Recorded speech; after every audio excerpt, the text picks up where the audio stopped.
신은 바람과 같아서 모든 것을 만져주신다. 인간은 신뢰의 존재가 아니라 용서하고 사랑할 존재지. 우리는 신뢰하는 하나님이 주시는 희망을 붙잡는 것 뿐이야. 자유를 포기하지 말라. 고통 앞에서 냉소로 물러서지 말라. 서로에 대한 책임을 맹매하지 말라. 사랑은 약함이 아니라 인간을 인간으로 남게 하는 힘이다. 가난한 마음, 깊은 고통을 겪고 나면 그 누구랑도 싸우고 싶지가 않다. 내가 이렇게 죽도록 고통당했듯 누군가도 고통 속에 있거나 하고 봐주는 마음이다. 가난한 마음은 내 고통과 상처에만 집중되어 있지 않다. 이미 지난 상처를 편하게 말할 수 있다. 기억은 가지고 있지만 이제 더 이상 아프지 않다. 그래서 다른 아픈 사람의 이야기를 들어주고 위로해주고 만져줄 수 있다. 내 상처를 뛰어넘어 남의 상처를 보듬을 수 있는 사람. 그는 마음이 가난한 사람이다. 난 안 좋은 일을 당할 때마다 마음이 가난해진다. 안 좋은 일은 마음의 보약 같은 것이다. 배우는 자에게 신은 스승을 보낸다. 사람은 누구나 색이 빠질 때가 있다. 돈이 안 돼도 몰입해서 할 것이 사람은 필요하다. 힘들어지면 본질을 지켜야 한다.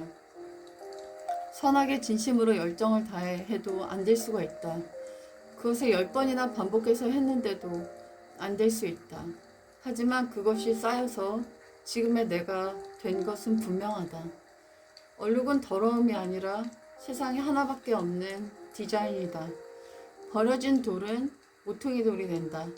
내 상처를 소재 삼아 작품으로 만들어 주시옵소서. 청소는 나 자신을 마주하는 일이다. 아리스토텔레스는 우리의 모습은 반복해서 행동한 일의 결과물이다. 그러므로 위협은 행위가 아닌 습관에 의해 완수될 수 있다. 청소를 열심히 하고 방을 깨끗이 하는 건 의지가 아니라 의지로 계속할 수 없다. 단순히 습관적으로 자동적으로 움직이면 습관이면 된다. 청소는 나 자신을 마주하는 일이다. 청소는 나 자신을 갈고 닦는 일이다. 밤에 방에 쌓인 건 먼지가 아니다. 먼지를 방치한 과거의 나이다.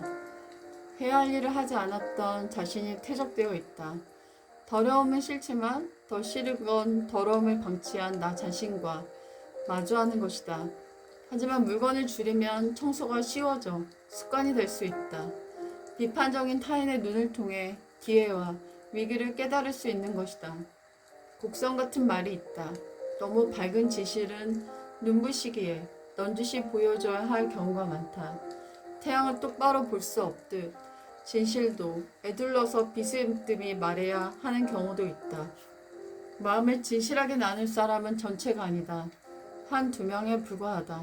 그리고 마음을 나눴더라도 그들이 배려하지 못하는 것은 그들의 마음이 부족한 게 아니라 그들도 한계가 있는 존재이기 때문이다. 배려하지 못하는 것은 그들이 원래 산 방식대로 돌아가고자 하는 측면이 있기 때문이지 일부러 상대를 무시하는 것은 아니다. 부끄러움은 그리 되었고 그것은 세상을 바꾸었다. 너무 편하면 사람은 늦게 큰다. 주님도 자유의지를 주셨는데 우리가 남의 삶을 쥐락펴락하면 안 된다. 내 권위를 내세워 상대의 머리를 속이게 해서는 안 된다. 상대의 취약성과 외로움에 파고들어 나에 대한 의존성을 강화시키면 안 된다. 화초를 너무 사랑해서 물을 너무 많이 주면 화초는 썩고 만다. 사랑은 화초가 숨쉴 공간을 주지 않은 채 내 방식만을 고집하면 화초는 죽는다. 사랑이란 이름으로 무례하게 선을 넘고 있지 않는지 정직하게 성찰해야 한다. 진정한 사랑은 상대가 나와 다른 보폭으로 걷더라도 인정해주고 기다려주는 것이다. 우리는 정답을 쥐어주고 채찍질하는 통제자가 아니라 그가 넘어질 때 손을 내밀어 일으켜 세워주는 따뜻한 멘토가 되어야 한다. 상대의 시행착오조차 기다려줘야 한다. 거룩한 거리 두기를 해야 서로 건강하다. 내가 맺은 독설은 상대를 변화시키기보다 그 마음을 굳게 닫게 만든다. 독설을 뱉은 사람의 입술은 오염시키고 자신을 황폐하게 만든다. 내 주관적 점수로 상대를 심판하지 않는다.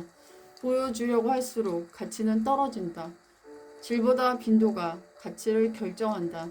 타인의 시선이란 노이즈가 제거되면 비로소 자기 내면의 소리가 들린다. 피로사회, 끊임없이 자기 과시와 인정욕구가 내면을 황폐시킨다. 관계는 거리를 둘 때 비로소 건강해진다. 관심은 관계의 시작이고 존중의 열매이다.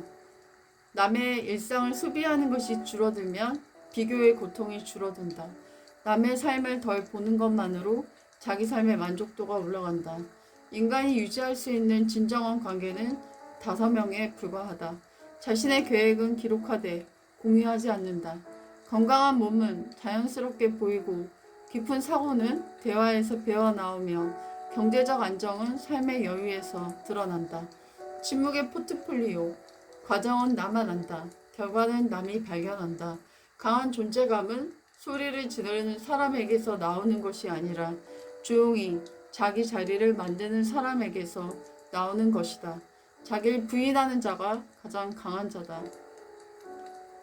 하나님의 일은 선한 동기와 자세만으로 할 순 없다.